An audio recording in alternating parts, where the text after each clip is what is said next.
Within a vast, mysterious universe, whose origin and future are incomprehensible to human minds, there spins a small planet that houses a variegated human family. Those of us concerned about the right to be variegated are determined to preserve the wall of separation between church and state and the freedoms ensured by the First Amendment to our Constitution, which begins, Congress shall make no law regarding the establishment of religion. Food for Thought Productions is pleased to present a program that addresses a major issue in the ongoing struggle to maintain the wall of separation between church and state provided for by our First Amendment. A great debate rages over the question of religion in our public schools. Is it a threat to our democracy, or, as proponents to prayer in school claim, an antidote to social problems? We feel especially fortunate to have constitutional law attorney Steven Rohde with us to share his expert knowledge on this issue.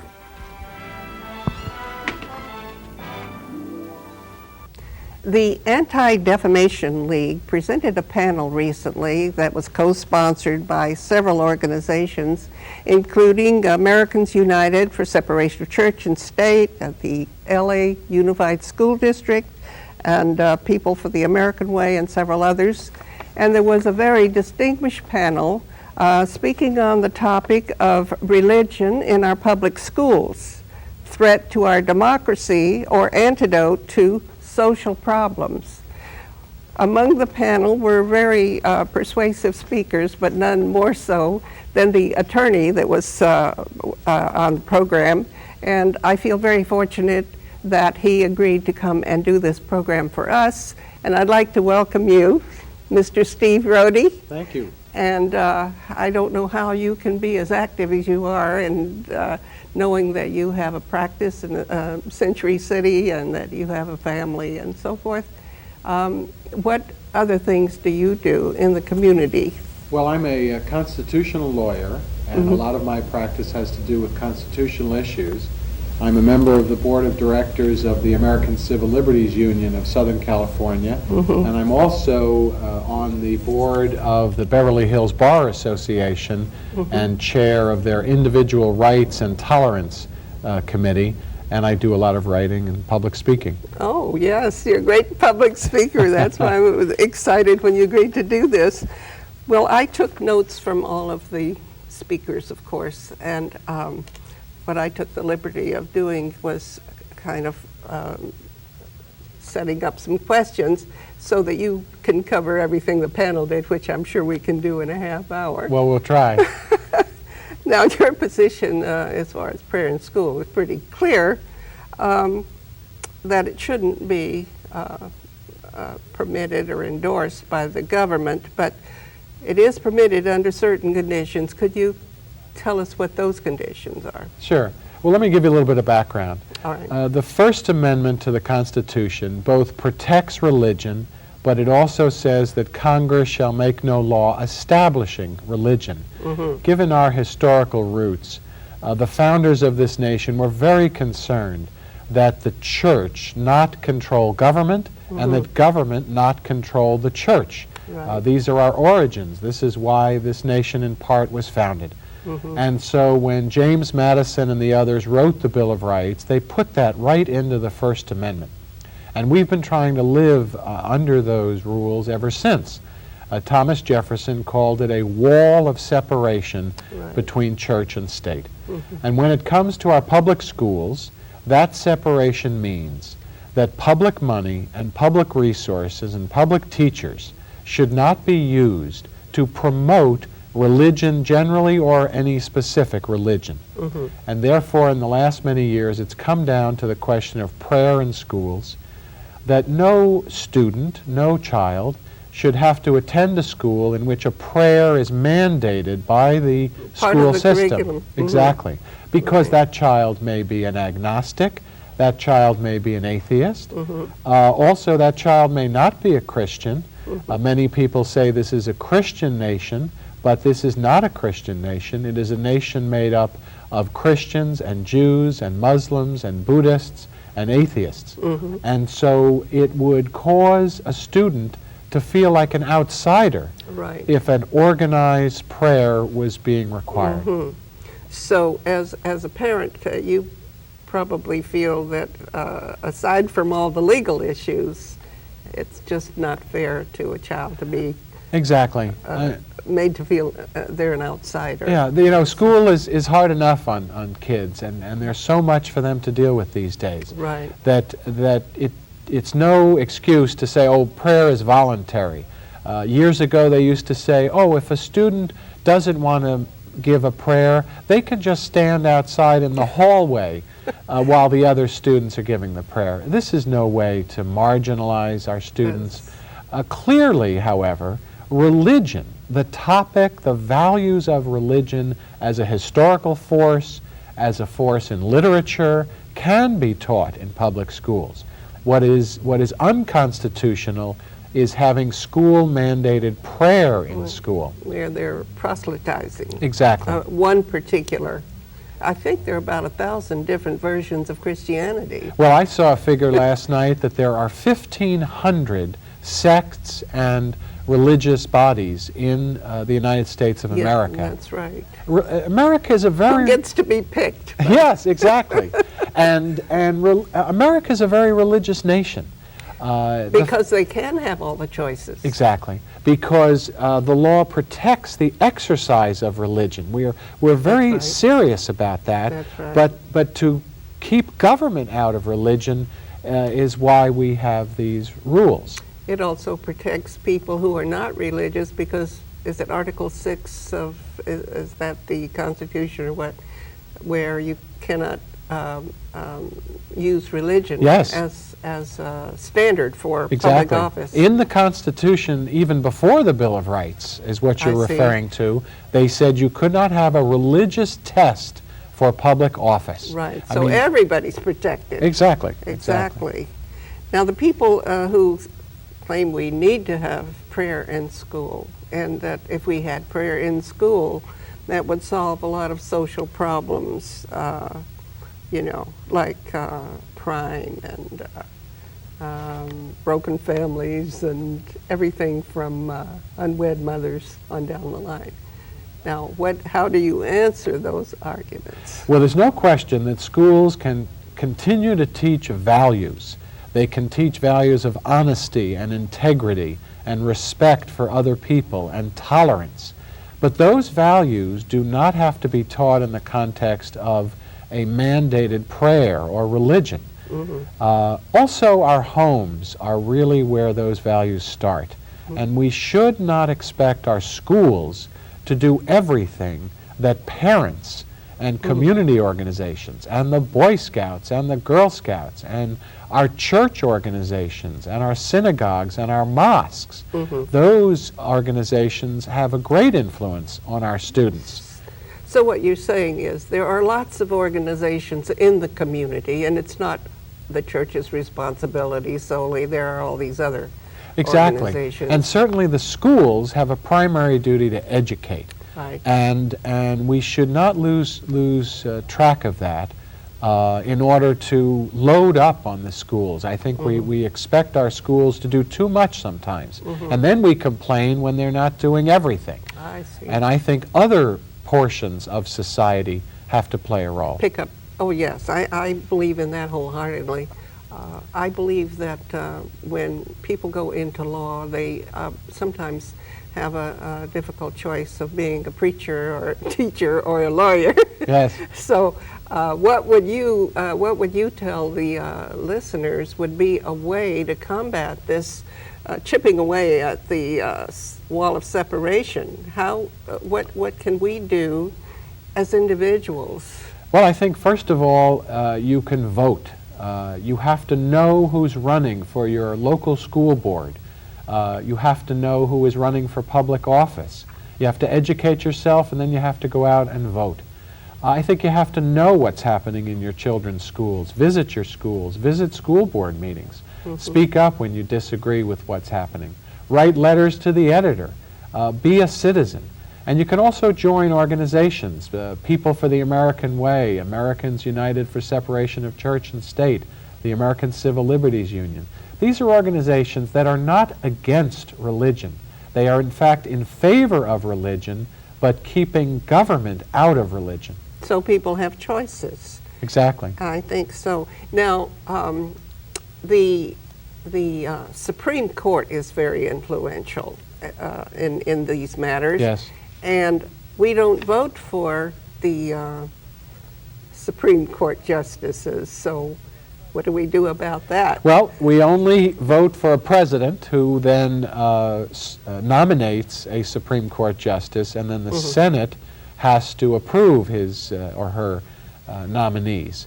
Right. So we can certainly vote for presidents and for senators who support our share our views. views. Exactly. And you can speak up. You know, the nomination process of Supreme Court justices has become a very open process in the last few years. People are speaking up about Supreme Court justices precisely because we know that they have a lifetime appointment. Right. They will be on the Supreme Court as long as they live or choose to serve, and therefore it's a very important position in our government. So besides the contacting all the representatives that have a voice in that, the main one, of course, is the president. Yes. It's kind of interesting that President Bush, whose views don't exactly agree with what we're advocating, appointed a judge, Judge Souter, Judge David Souter. Right. And he was a very big question mark. Yes. It's very interesting to see his impact on this issue that we're talking about today. David Souter replaced Justice William Brennan, who was a wonderful Supreme Court justice, a monumental figure in American constitutional law. And he retired from the Supreme Court in 1991, and he was replaced by David Souter. And David Souter was a judge from New Hampshire. Not much was known about him. He has turned out to be a real visionary. I think David Souter feels the responsibility of the seat that he holds of Justice Brennan.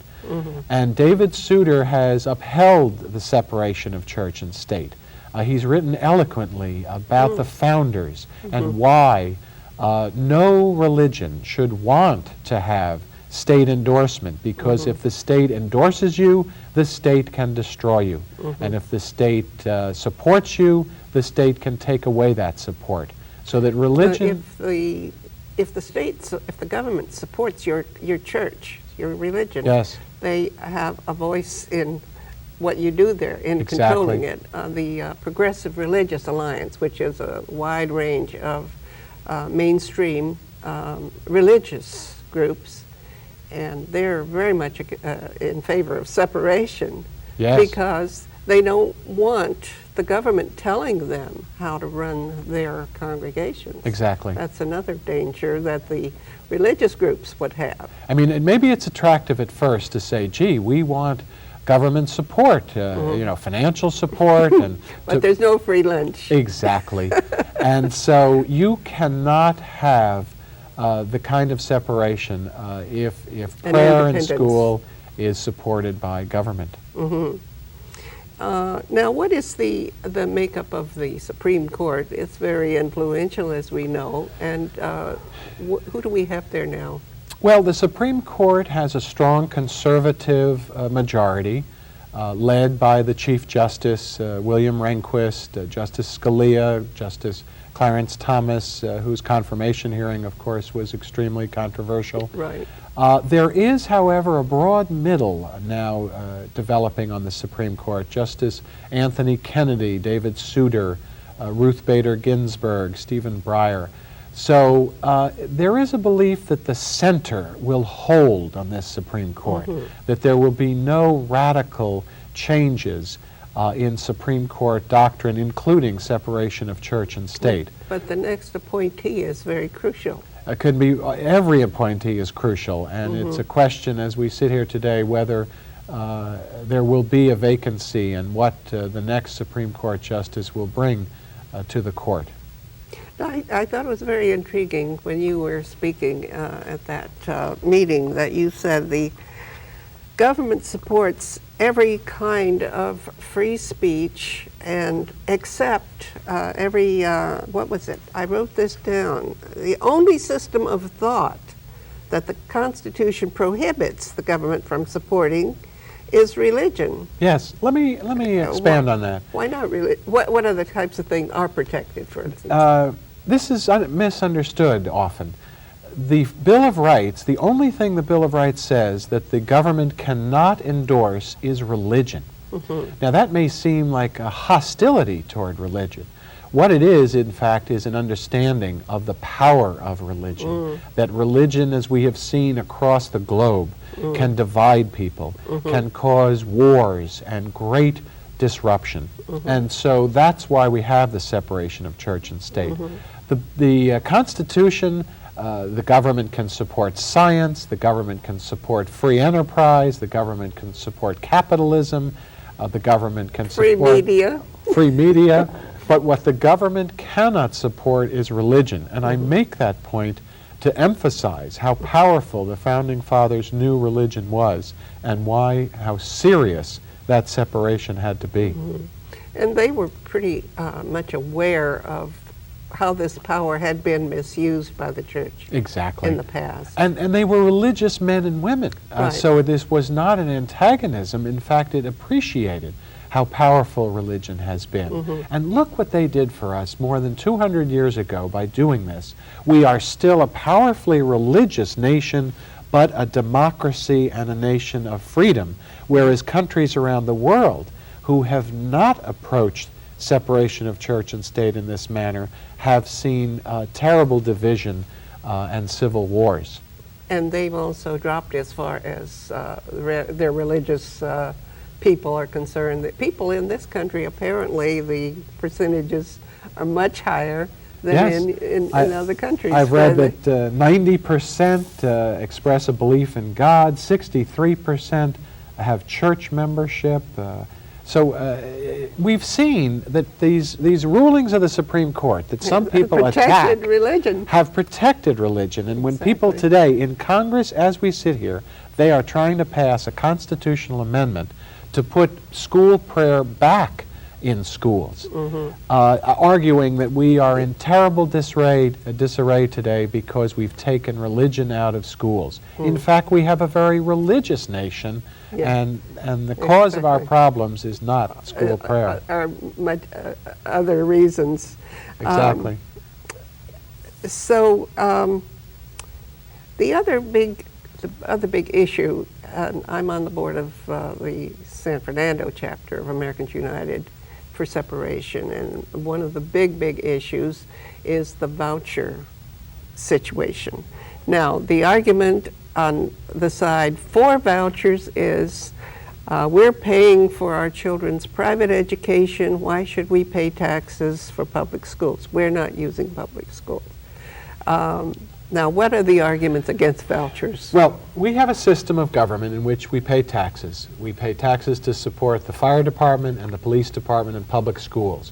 We may never use the fire department, and let's hope we'll never have to use the police department, but we pay for it as part of our society for our protection and for everyone's protection. And so we have a public school system. Now, people who are fortunate enough or choose to go to private schools devote their private resources to private schools. But they also have a right, even though they don't exercise it, to send their children to public schools. There are a lot of people in this country who don't have children or who have grown children, and they still support public schools through their taxes. That's because we're a community and we believe in supporting each other.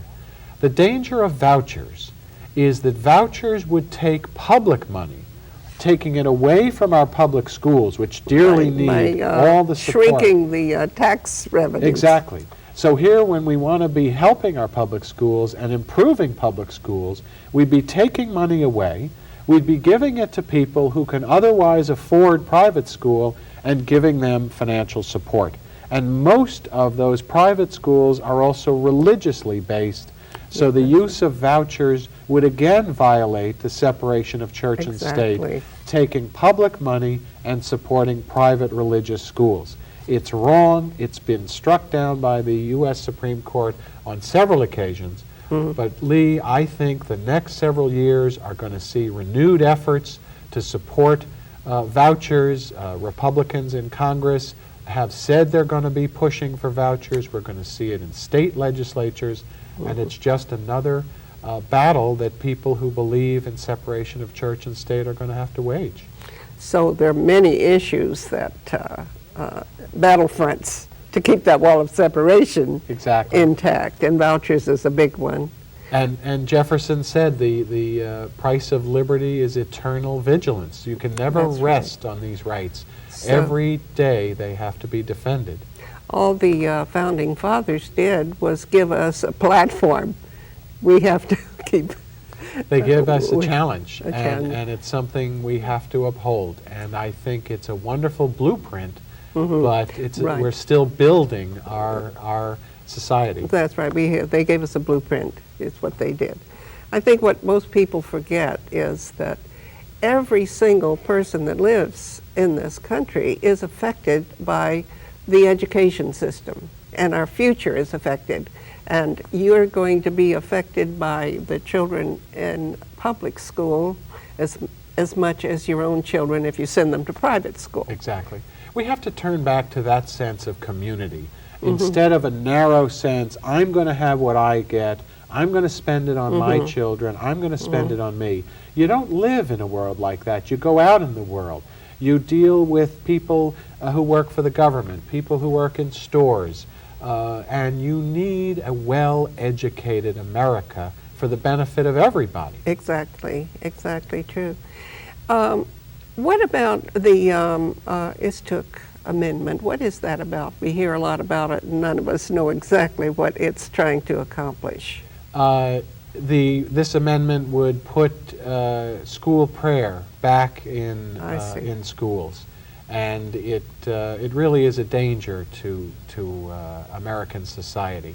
It's dressed up as if my views and your views and others are against religion, but I'm not against religion. And I've raised my children in a religious family. Right. I believe in religion, but I believe in practicing it privately and not imposing it on other people.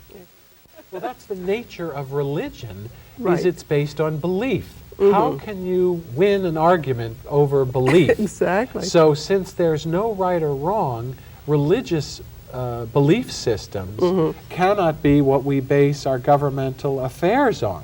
We can base our governmental affairs on truth and justice and freedom, but that's why if you introduce religious principles into government, it's going to be hopeless, because those kinds of arguments are going to happen every day. Exactly.